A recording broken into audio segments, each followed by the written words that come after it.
Hello and welcome into this edition of the Golf Channel Podcast with Rex and Lav. Happy President's Cup week.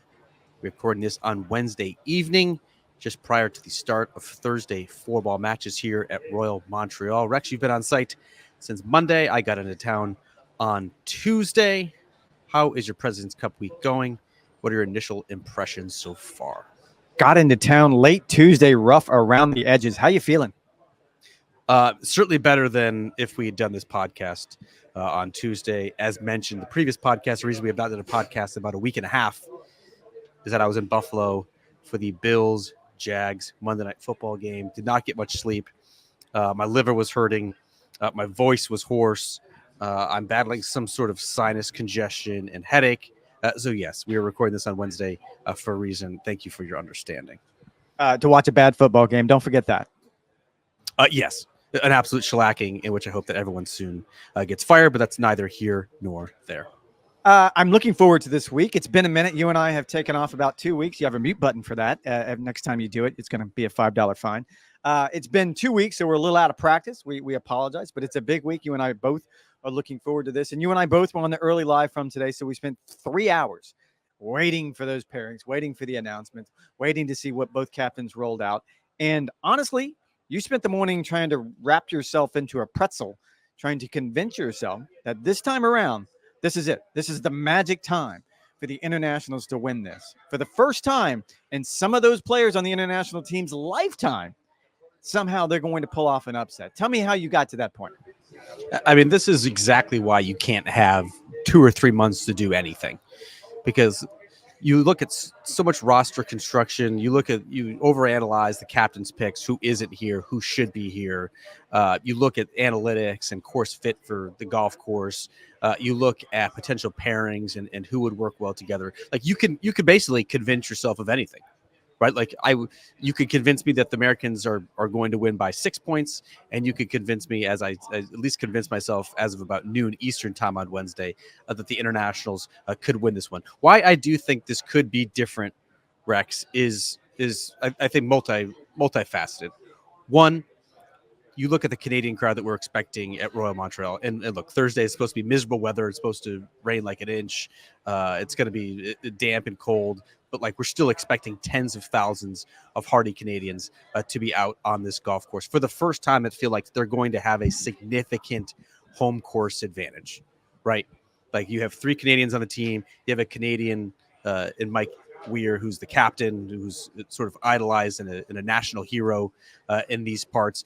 I think it is imperative that the internationals take advantage of their most successful format, which is fourballs play, otherwise best ball. Everyone's playing their own ball. That's on Thursday. That's the format they've had the most success. Otherwise, you're going to be looking potentially at another American steamrolling. If there is a scenario where the Americans go 4-1, even 3-2, I would consider a massive victory for the Americans in this format on Thursday with the hostile crowd in those conditions. I think they're off and rolling, and it could potentially be demoralizing, like one of those here we go again. But I don't think that's going to happen, and that's why I think this time is going to be different. I'm going to agree with you on the front that this is the 12th man. And of all the President's Cup I've covered, and it was interesting, you were on the desk today with Nota Begay. I was on the desk yesterday with Nota Begay. He and I were rookies at the same President's Cup many moons ago. And I am struck by the idea that this is the first time that I do feel like that the international side has a true home court advantage. And by that, I mean, and even Jason Day sort of addressed this yesterday. In Royal Melbourne, which has been to a couple of times, it's more of a curiosity. The fans are there almost as much to see Tiger Woods and the Americans play as much as they are to see Jason Day and Adam Scott from Australia. Even when it was in South Korea, you got it. Felt like more of a curiosity. It didn't feel like a home game. This is not Georgia playing in Athens. This time it does feel different because of the fact it's been here before. It's a semi-familiar venue. However, it's those three Canadians that he has on the team, and it's Mike Weir sort of steering the ship, and it's going back to 2007. And there's a generation of Canadian golfers who have that image of him playing Tiger Woods on Sunday. Match is over. It's not close. They have no chance of winning, but that made it an exciting thing that people remember around here, and that's a seminal moment that's sort of drilled into a generation of Canadian golfers. I think you're right on that front. Where I struggle with this is still just the basic facts. And don't get me wrong, I'm not being an American homer here. I am not also being you wore You wore a blue coat I wore a on blue the coat set yesterday. because that's no, that was Brad Faxon, who, by the way, probably let a little bit too much out. If you want to go back and watch that, probably said some quiet things out loud, if you're being honest, when it comes to why he wore the blue coat yesterday and he wore the international coat today. Anyway, I was wearing a blue raincoat that's Golf Channel issued. I'm not saying this because I'm a homer for the United States. I'm saying this because of just the facts in front of me. And I agree with you. Give me 3 months and we can tie ourselves in knots and come up with a scenario. And there is a scenario where the internationals win. But you can't ignore the facts. The last time the internationals won this, Tom Kim wasn't alive. He hadn't been born yet. There's two of them, two players on the international team that were infants. It's been a really, really long time. And if you look at just these teams on paper, the average ranking of the American team is 12th in the world. The average ranking for the international team is 33rd in the world. It's all right there in front of you. And I feel like Mike Weir, his team, going back all the way to Ernie Els and Nick Price, have created a scenario where you can see progress. You can see the international team make a game of it. And that, to me, is still a really good scenario this week. But then winning, that is a step too far for me, man. And look, I think the time for silver linings or consolation prizes or small steps or progress is probably long past, right? Like if you haven't won since 1998, no one really wants to hear, oh yeah, we're getting closer. Like that's not a very good storyline. However, along those lines, Rex, you look back in 2015, that result came down to the very last match on the golf course in Korea. You look at 2019, the internationals led after the first day. They led after the second day. They led by 2 points heading into the singles format, the first time they've done that in a very long time. At least in those road games, yes, they have gotten closer. Yes, they have been as close as they have been towards making this an actual match. That's why I go back to how important Thursday fourballs are. You look at what the internationals have done historically at home in better ball, 39.5 to 21.5. They have to get off to a good start to get into to sort of jump out to the lead, which they've done just once in the last 8 cups, puts more pressure on the Americans, and we're going to get to the Americans in a second, and why I think they're probably a little bit more top heavy than we've seen in recent years. Get the home crowd behind you, and then you sort of can play from the front foot, as opposed to being defensive, as opposed to sort of shifting into that old mentality of, oh, here it goes again. We're really up against a pretty fearsome team. And we did have a fun conversation today on Live From, and the idea about who's going to be the dog on that team. And I did have a lot of fun with you on that. However, I think on the international side, you can come up with a couple of players who have some heart and soul to them. I think Minwoo Lee was the guy you went to. I went to Tom Kim, because not only do you have to have that dog in you, but you have to go out on the course and you have to prove it. You've got to go out there and fist pump and make the putts. Those two things go hand in hand. I keep going back to the idea, though, the two players that the international side really needs to be dogs this week, Hideki Matsuyama and Adam Scott, have never done it before. And I'd like to see it this time around. I want to see parity. I'm not quite the Golf Week writer who asked Jim Furyk, if he, is it better if you lose? No one wants to see that, but it has to be close. And I think we're inching closer to that. I'm just not quite sure we're there. Because as you pointed out, the American team does seem top heavy, and we're going to do the sports radio thing in a second where we sort of go down the pairings and dissect them a little bit. It looks like Jim Furyk clearly came in with a plan. I'm just not quite sure what the master plan is from here. He split up some pairings. We probably thought we're going to end up being together. He put some guys together we probably weren't anticipating. It's going to be a fun Thursday. I will say that. I mean, Jim Furyk, and we talked about this after the captain's picks were announced a couple of weeks ago. He seems to be like willing to take some smoke.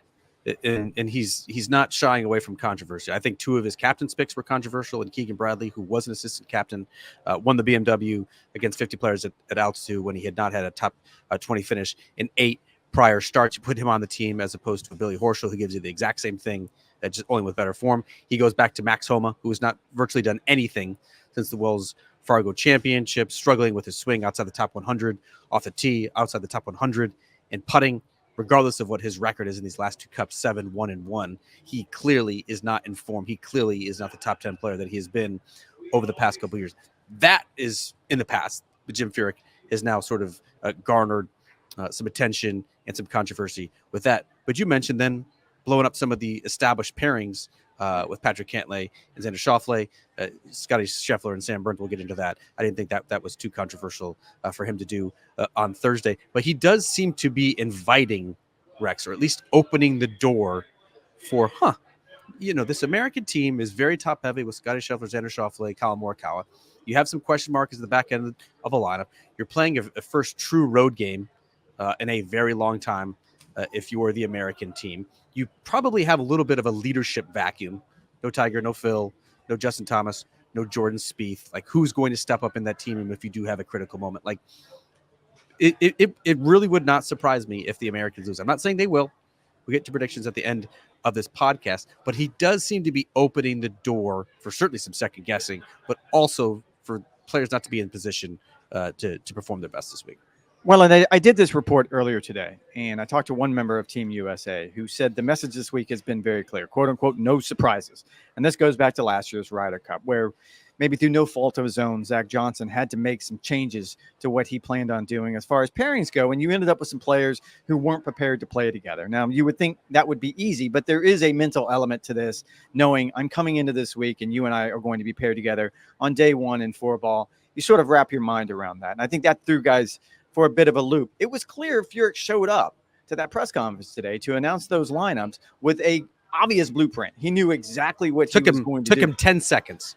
I mean, the one time there was a pause, it seemed like it was almost by design, where they almost wanted to let the air out of the room. Even that seemed like it was built into the blueprint.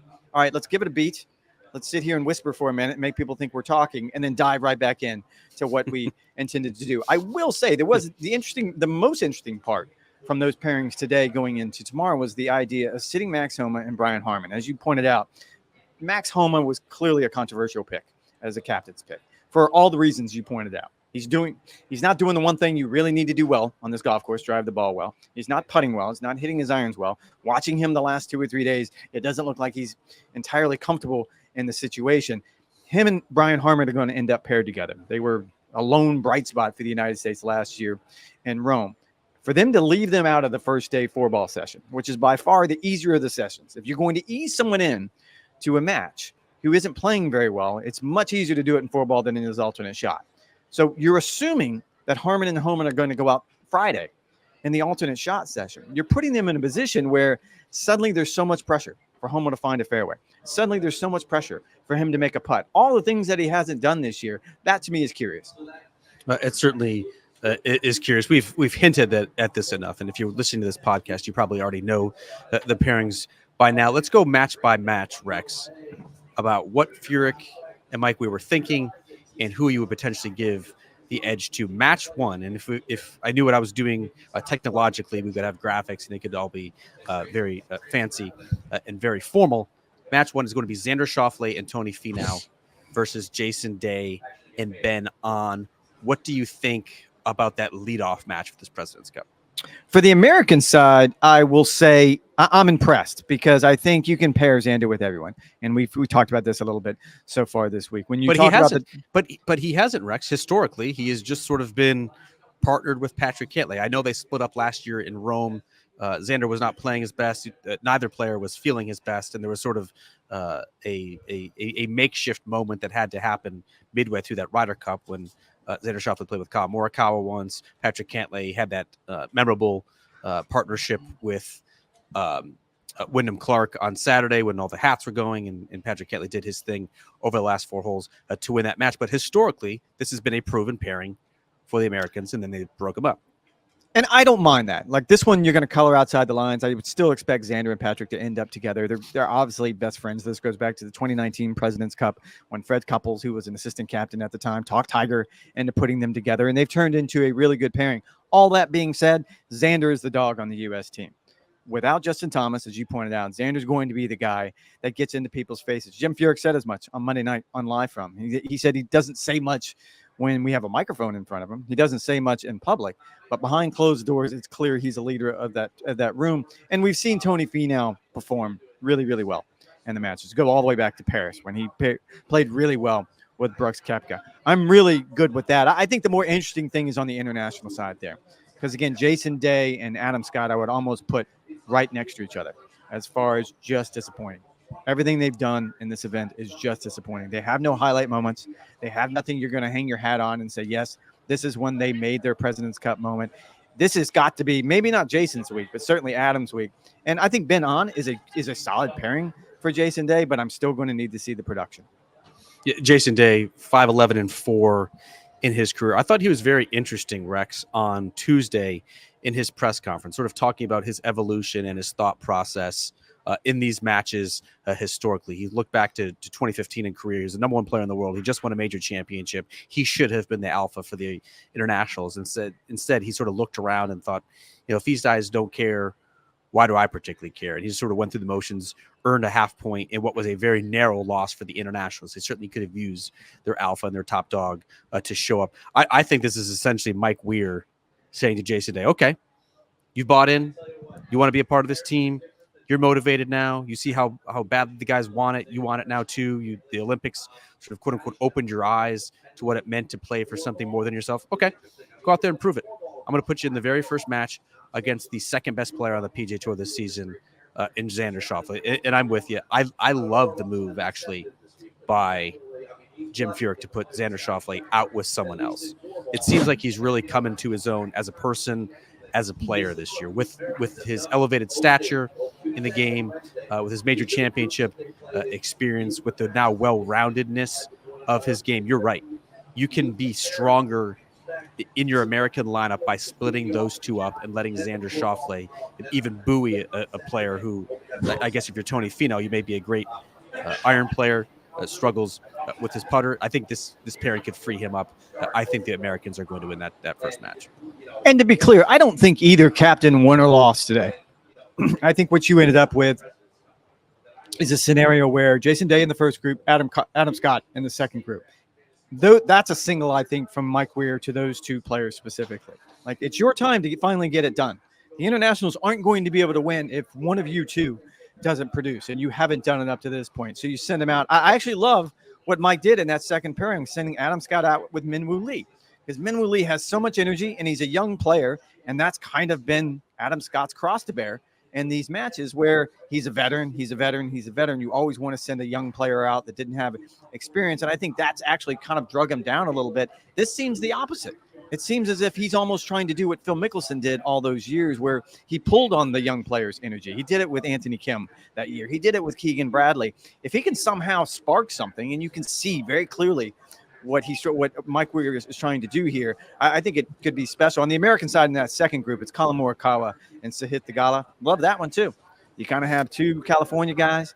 You're sending them out. They're relaxed. I think they play a different style of game, but I still think they can fit together. Sahith talked about this yesterday. He's not really a point A to point B guy. He's going to play a little Spieth-like is the way he described it. And then you have Morikawa. That's going to be point A to point B. Give you a lot of par looks. Give you a lot of birdie looks. He's not going to make worse than par. I think that's a good four-ball pairing. We love this. We love this. We love this. This is the sort of critical, hard-hitting analysis that people are coming I'm getting to the part I don't like. Podcast. Trust me, we're inching to the parts I don't like. We had a very long and spirited conversation about Adam Scott on the Live from Desk on Wednesday, and I thought it was very interesting because Adam Scott has been plagued, Rex, by being the standout veteran on what is historically a very weak team, right? And when you are in that position, you sort of have to play three different roles. You're going to have to sort of handhold or babysit the rookies. You're going to have to sort of pick up a player because of the well-rounded nature of Adam Scott's game that maybe is lacking in a certain area. Or maybe you're going to have to be paired with sort of a misfit or someone who's had a really hard time finding a partner, a la Hideki Matsuyama. I wish I had made the comparison that you just did with Phil Mickelson. So that's exactly right. That is exactly what Mike Weir is trying to do. He is trying to sort of infuse that youthful exuberance and energy into Adam Scott and to help bring out his best. Look, Adam Scott has been playing phenomenal golf over his past couple months. I think he's a player that Mike Weir can now count on playing at least 4 matches in probably 5. I do think, however, he's going to have his work cut out for him in that second match. Colin Morikawa is not going to give you anything. He's going to be hitting fairways and greens all day. Sahith is a little bit of a roller coaster. You don't know quite what you're going to get, but that's exactly what you want in 4 balls. If you're going to make 5 or 6 birdies, it's okay.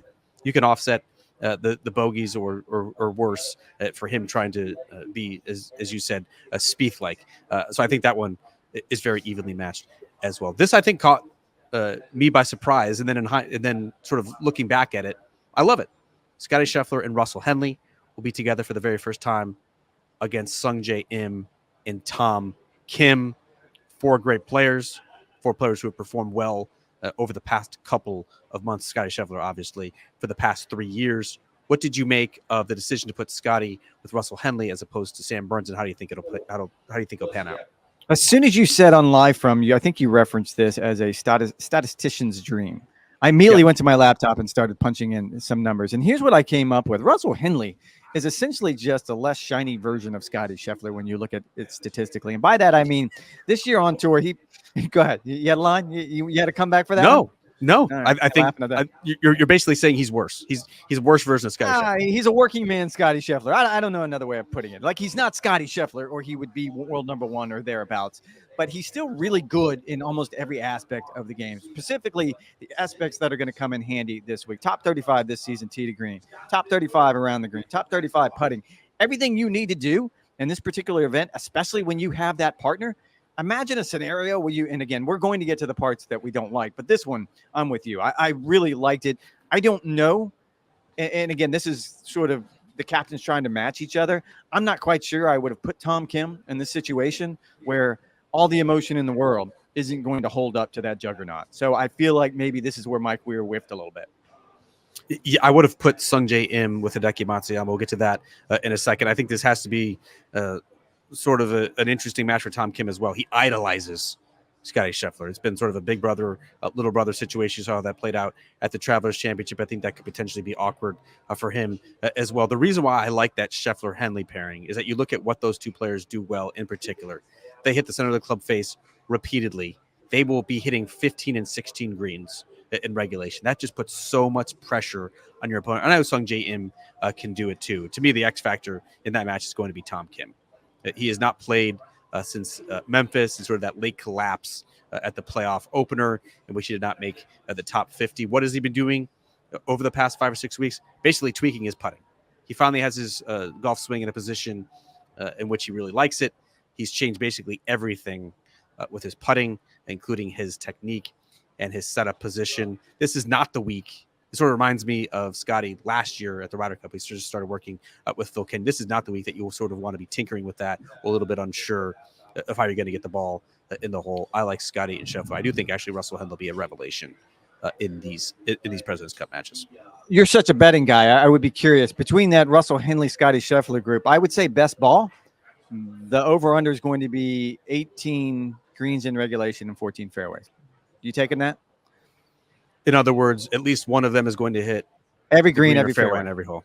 Yeah, I mean, I would think that's going to be, now with the weather coming in, I think it's a little dicey. Like, I would expect 6 or 7 birdies with that, with probably very few mistakes. Like, Russell Henley has been mentioned repeatedly by his teammates. It's sort of been eye-opening this week, just how flush he hits the golf ball. He's filled it up on numerous occasions on the PGA Tour, not afraid to go low and not afraid to make a lot of birdies. Again, I like Russell Henley this week to sort of be the unsung hero for the Americans. How about match 4, Rex? Wyndham Clark and Keegan Bradley versus Taylor Pendrith, finally getting a Canadian in the lineup, and Christian Bezuidenhout.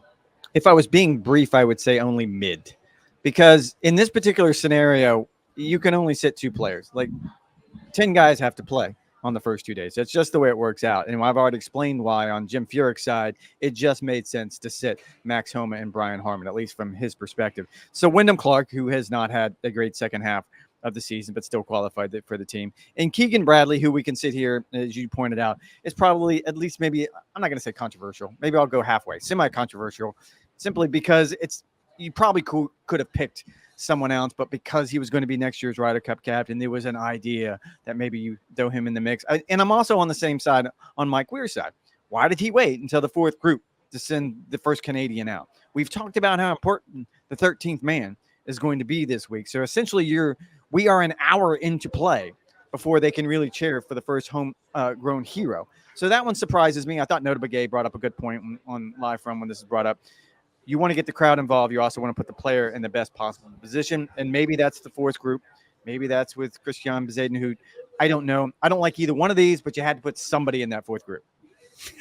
Don't like either one of these, but someone has to play. I made the point on live from Rex that like Keegan Bradley and Christian Bezuidenhout were two players I thought would be sitting on Thursday, and yet you're not putting them in the four balls. Keegan Bradley does not make a lot of birdies. He's out the top 100 in strokes gained putting. He's such a great driver of the golf ball that I'd love to see him in foursomes play, alternate shot, and putting him in putting his partner in position in which he could attack. I would quibble a bit with your characterization of Wyndham Clark. Poor to me, sort of spring, early summer, post U.S. Open.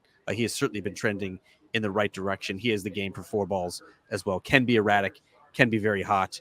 I would expect him to make a bunch of birdies. Taylor Pendrith, having the year of his life on the PGA Tour, won his first event, had 7 other top 10 finishes. Christian Bezuidenhout, I would not have played in four balls. A short hitter. The golf course is going to be playing very slow, very long, very wet. That is not the player that I would be sending out. I do like the Americans in that one, if only slightly. And how about the anchor match, Rex? Another Canadian will be going out with Corey Connors, looking to redeem himself from an 0-4 performance at Quail Hollow. He'll be partnered with Hideki Matsuyama, the #1 qualifier on the international side. They'll be taking on Patrick Cantlay and Sam Burns. First time those two players have been paired together. What do you think? I think this was a statement by both captains. And by that, I mean, we just brought up the fact that Mike Weir and the internationals need to have good veteran play. And that's going to start with Adam Scott, who was in the leadoff match. I'm sorry, in the second match going off, and Hideki Matsuyama in the anchor match. As you pointed out, they have to come out ahead on Thursday if they're going to have any chance at all to win this match. So I think both of those players were sent a message that, all right, this is your time to shine. I will say it was curious to put Patrick Cantlay with Sam Burns. I'm not against breaking up Patrick Cantlay and Xander, even though they make such a good pairing. Sam is playing really well. I guess my only curiosity would be, this is not a criticism, this is just curiosity. Patrick can be a little peculiar. He does not suffer fools well, any way you want to put it. And when it comes to match play, it's clear that Sam Burns and Scottie Scheffler are best friends. They vacation together. That was always easy. Even when things went wrong on the golf course, they're always happy to be around each other. My worry is if things start going poorly tomorrow, how do those two gel? Not from a game standpoint, from a personality standpoint. On the other side, again, I think Hideki Matsuyama is in for an inspiring week, and I think Corey Connors in that anchor match is brilliant because he is built for this golf course, and he's built for this format where he can just go out and bomb it as hard as he possibly can. And he's one of the few players that has some experience here. He played in the 2014 Canadian Open, which was played here as an amateur, played actually halfway well. So I like it more on the international side than I do on the U.S. side, but I think it's going to be the match of the day. I'm with you. I think internationals probably have an edge on this one. I guess the only open question would be Hideki Matsuyama's back. We saw what he'd done over the last 2 months of the season, bronze medal at the Olympics, goes ahead and wins in Memphis. It was in good position after day one at the BMW Championship, tweaks his back, pulls out, and did not have his best stuff at the Tour Championship. Hopefully he's in fine form because Mike Weir is going to need him.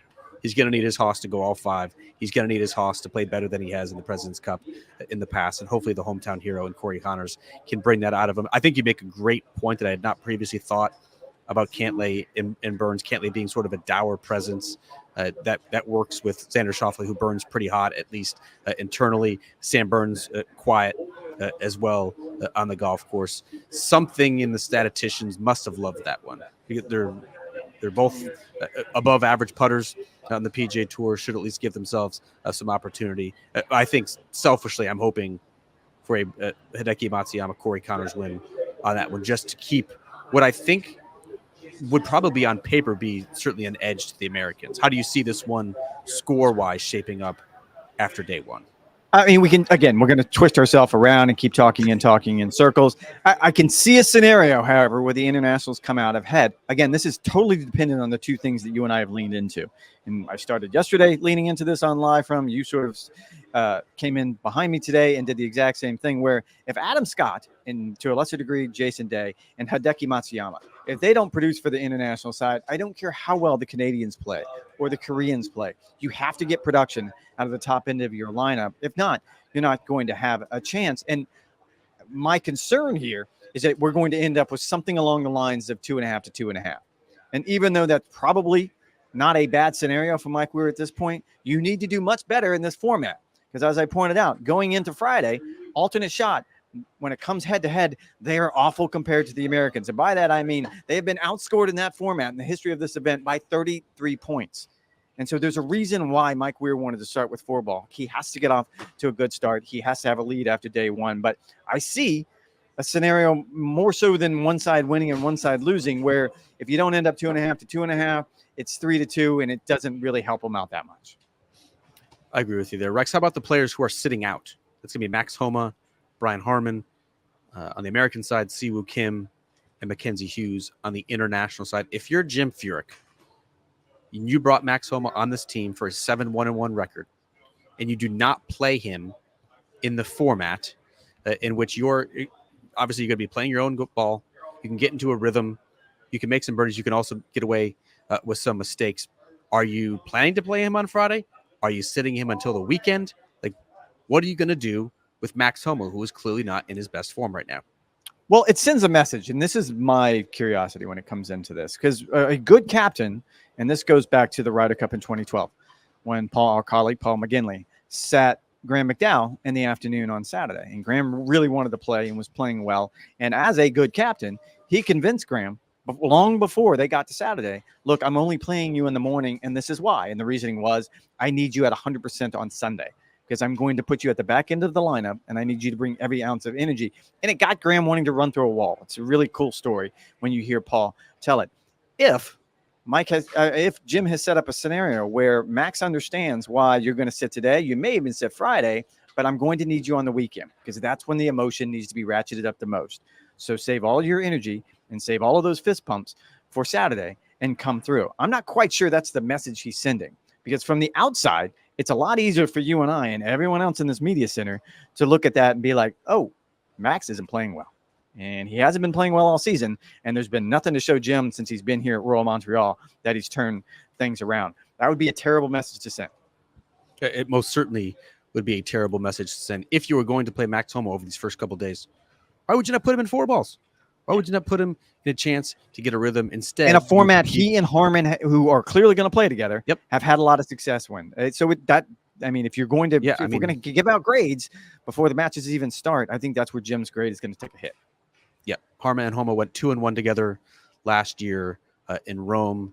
Again, putting him potentially in a format in which it's really difficult to get to a rhythm, much more stress, and an emphasis of putting the ball in play was certainly curious. All right, prediction time. Man of the match. Doesn't need. How about this? MVP, because man of the match sort of feels like it has to be on the winning team. Give me the best player on the American side, and give me the best player on the international side. I mean, I can't come up with a scenario that Scottie Scheffler isn't that guy. He's done everything else this year. And again, you can point out his record. He has struggled. He has struggled the last 2 years in Cups. And I pointed this out yesterday as well. He has, but he's a vastly different player than he was 2 years ago at this event in Charlotte. He's even a vastly different player than he was a year ago at the Ryder Cup in Rome. And it's specifically because of the work that he's done with Phil Kenyon. I had a chance to talk with Phil tonight after they got done working, and they're right around the 1 year anniversary. And Phil sort of ruminated briefly on the idea that, yeah, like he's come a long way. He's bought in. He has a level of confidence that wasn't there before. You could see it in his play. And I think that's trickled down to every aspect of his game. You look at all the things he's done this season, and Cara Banks on the desk sort of ran through his list of accolades, everything he's won, the majors, the gold medal, everything out. And then you factor in, he's actually gone through quite a bit of adversity too. I think he is such not only a different player, but a different person. So I don't know, unless he has some sort of complete meltdown this week, how he's not the man of the match or the MVP, whatever you want to call him. It certainly would be a fitting capstone to what has been a sensational year, probably the best year we've seen on the PGA Tour in at least 15 years. My man of the match or MVP for the American side is going to be Xander Schauffele, getting out from sort of the shadow of Patrick Cantlay, doing it on his own. I think he has an opportunity to flash just how special of a player he is, sort of establish himself in sort of that alpha role that maybe we don't see Xander Schauffele being. I think Tony Finau would certainly be a good partner if he teams up with a Kyle Morikawa in foursomes. I think Xander Schauffele is going to have a very good week. Would not surprise me at all. 4-1, or perhaps even a little bit better. Again, keep an eye on Russell Henley. I'm hoping he gets the opportunity to play 4 matches, if not 5. I think he could surprise a lot of folks. I'm not quite willing to say he's going to be MVP, Rex, but I do think No, he's best ready newcomer and though. willing to I see surprise that. some folks for sure. Best newcomer, 100%. How about international MVP? What do you got? I think and again, you and I had fun today doing this dog thing. And look, as inspired as Tom Kim was on last year or 2 years ago in this event, I'm not quite sure his game is in the same position. I think it's finally Hideki's time. I think Mike Weir is going to put him in the best possible scenario. It better to be. succeed. And I also look at the idea that he's playing really, really good golf. Not only did he win a medal at the Olympics, then he won a playoff event in Memphis, and he has just been on a roll ever since then. I think for the first time in his career coming into this, everything seems to be falling into place. And you're right, there's a back issue, and they're going to need him to go 5 matches. There's no way around that. Like, they're going to need him to go 5 matches and something close to 5-0. 4-1 might do it. 5-0 would be much better. So I'm leaning towards Hideki in this.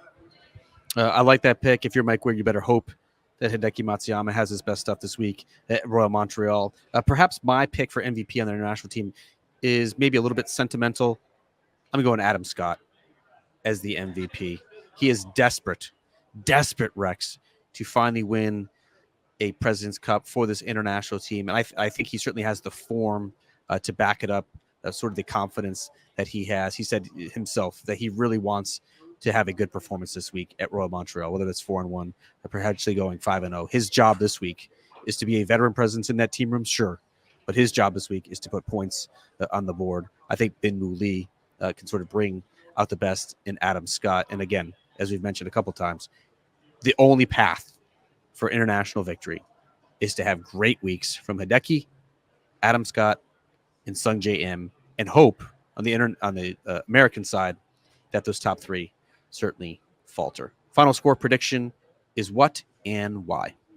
I think it's close. I think it's closer than it has been really in recent years. We're talking a point, maybe 2 points. I think we ended up with a scenario where Sunday afternoon is exciting for more for the reasons than we were last time around. Like it was only excited last time in 2007 because it was Mike Weir and Tiger Woods, and it had been long over. So I'm seeing something in the 1 to 2 point range. That's 14.5 to 15.5, something in that area.